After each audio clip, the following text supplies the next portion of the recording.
So my name's Andy, and there's too much pollen in the air, so I have a pretty good robo trip going on right about now. I'm going to be honest about it. So we'll see where the story goes. My story of failure doesn't happen until I was 23, but it starts when I was 4.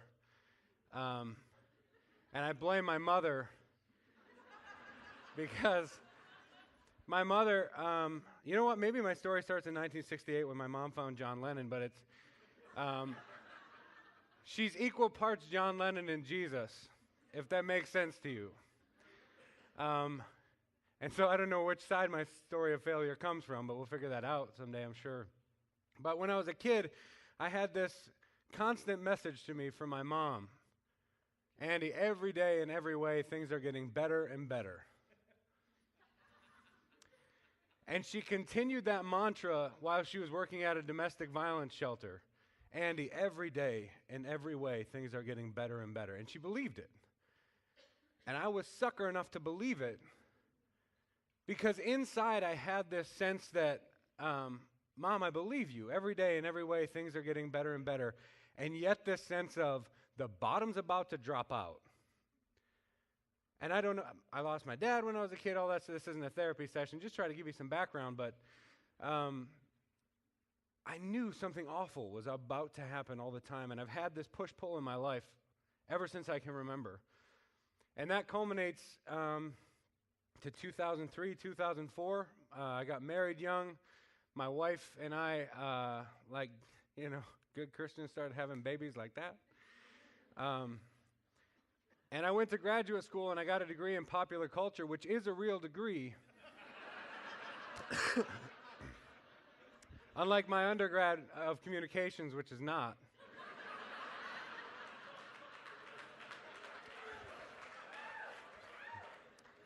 But I got done with that degree, and contrary to my thoughts, nobody wanted to hire me to talk about tattoos and queer studies. It wasn't going that way. So I had made this choice, like so many other men in my family before me. During wartime, we should join the Army. And I had this sense of blue-collar background, right? My mom's a baker. My dad's a construction worker. I am not going in as an officer. I'm going to go in as a grunt. I'm going to be a tank mechanic. Mind you, I can't barely put gas in my car, right? So my wife and I had one little girl at that time, Wheezy. She was pregnant with Francis, and I enlist. And, it seemed like the best choice at the time. And I remember getting to Fort Knox, and we're driving down range, and we're going to go to basic training, and the captain is standing in the front of the bus, and everybody's kind of quiet. And he says, "Boys, this is the calm before the storm." And he had this kind of like Kentucky accent. And we're all supremely quiet because we know what's about to happen because we've all seen Full Metal Jacket.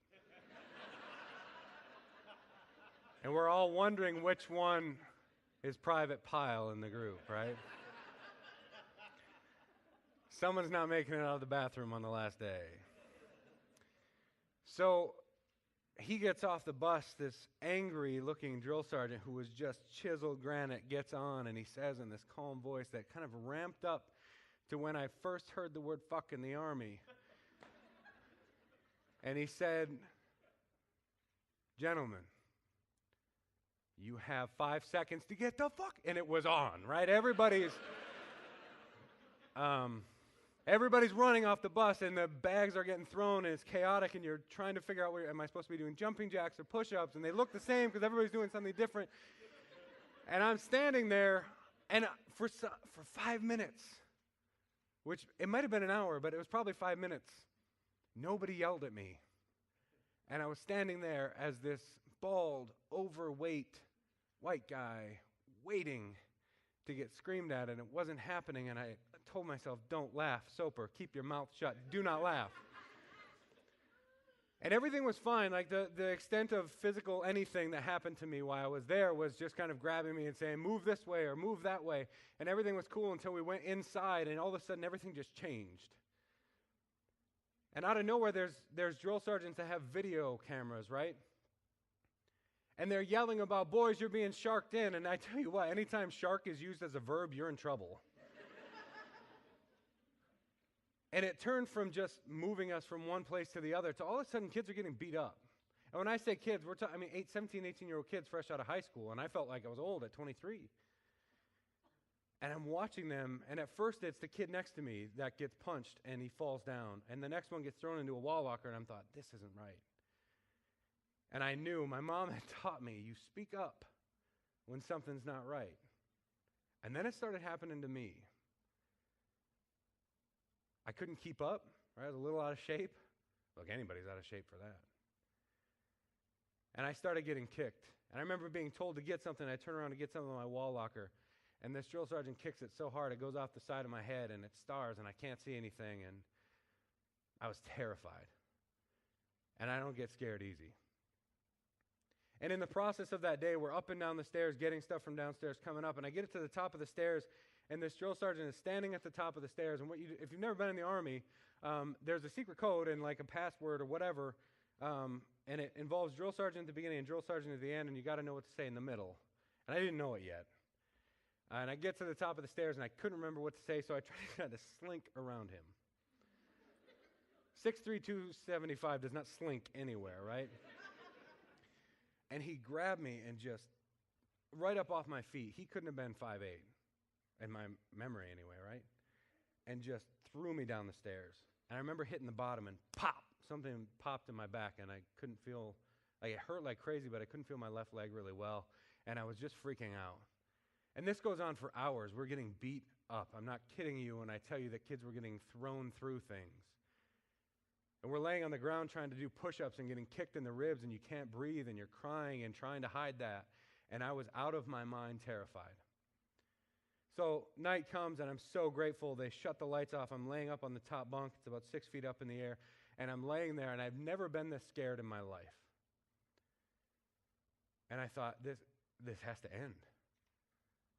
I can't do this anymore. And it wasn't a thought that I should say something and help anybody around me. It was all about me at that point. I got to get out of here. And my leg was killing me, my back hurt, and I thought, I can end this.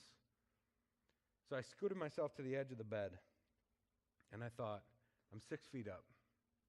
If I fall, it'll be over. My back will break, that'll be it. And I'm thinking about my wife, and I'm thinking about my daughters, and I'm so scared. I remember saying, that's it, and I pushed. And I remember reaching up for the ceiling, thinking, not to grab it to stop myself, but to think if my shoulders are forward, I'll hit my back, and that'll end it. And I land, and pop, there it goes again. And I'm laying on there on the ground, and I can't breathe, and the drill sergeant comes in, and he's kicking me, telling me to get up. I couldn't, so they call the ambulance. They come in, they x-ray me. Yeah, sure enough, it's broken, but not bad enough. Here's your pain pills, son. And this goes on for another week. Until somebody higher up here's what's happening and says, we're going to take care of this for you. So after about 2 months of me taking pain pills and all of that, I said, yeah, I'm not going to take the pain pills anymore. Look, I'm not blaming the Army, right? You can't be a group of 500,000 people can't be responsible for 4 assholes, in my opinion. And I decided not to take the pain meds, and it all went downhill. I was out of the Army. I couldn't stand upright anymore. I needed surgery, and well, there are some cracks in your back before you join the Army. Do you ever play football? No, I played hockey, the real sport. So I'm out of the Army, but I have to fly back and forth to testify against these drill sergeants, and some were going to jail, and some were getting kicked out. I was being called a coward and a liar on the stand.